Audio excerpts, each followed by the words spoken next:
ষষ্ঠ থেকে নবম দশম শ্রেণীর শিক্ষার্থীরা সবাই কেমন আছো? আশা করি সবাই ভালো আছো। বর্তমানে করোনার পরিস্থিতি আরও ভয়ঙ্কর হচ্ছে এবং তার সাথে যোগ হয়েছে ডেঙ্গু।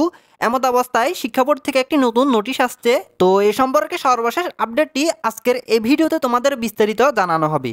তবে এখানে আরেকটা গুরুত্বপূর্ণ কথা হলো, আমাদের এই চ্যানেলে ষষ্ঠ থেকে নবম দশম শ্রেণীর অর্ধবার্ষিক পরীক্ষার সাজেশন দেওয়া হবে।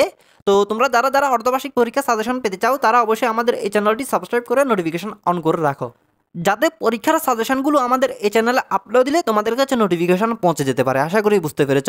তো আমরা কথা না বাড়িয়ে ভিডিওর মূল বিষয় আসি, তোমাদের বিস্তারিত জানিয়ে দিই। তো সকলে এখানে একটু খেয়াল করো, আমরা জানি ষষ্ঠ থেকে নবম শ্রেণীর অর্ধবার্ষিক পরীক্ষা 24 জুন থেকে 10 জুলাই পর্যন্ত এবং দশম শ্রেণীর প্রাক নির্বাচনী পরীক্ষা 1 সেপ্টেম্বর থেকে 15 সেপ্টেম্বর পর্যন্ত। তবে মাদ্রাসা বোর্ড স্কুলগুলো অর্ধবার্ষিক পরীক্ষা 1 সপ্তাহ করে ফেঁচানো হবে।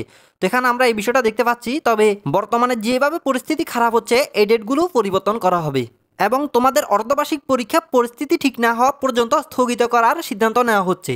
এই মুহূর্তে শিক্ষা মন্ত্রণালয় থেকে সকলকে সতর্কতামূলকভাবে চলাফেরা করার জন্য একটি নোটিশ প্রকাশ করা হয়েছে, যেহেতু করোনা এবং ডেঙ্গুর পরিস্থিতি দিন দিন খারাপ হচ্ছে এবং কিছুদিনের মধ্যে ষষ্ঠ থেকে নবম দশম শ্রেণীর অর্ধবার্ষিক পরীক্ষা স্থগিত হওয়ার নোটিশ প্রকাশ করা হবে।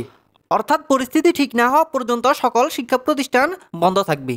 তো আশা করি সকলের বিষয়গুলো বুঝতে পেরেছ। তো এটি ছিল আমাদের আজকের ভিডিও। আশা করি সকলের কাছে ভালো লেগেছে। যদি ভালো লেগে থাকে তাহলে ভিডিওতে অবশ্যই একটি লাইক দিয়ে যাবে। দেখা হবে পরবর্তী ভিডিওতে। তো সবাই ভালো থাকবে, সুস্থ থাকবে। আল্লাহ হাফেজ।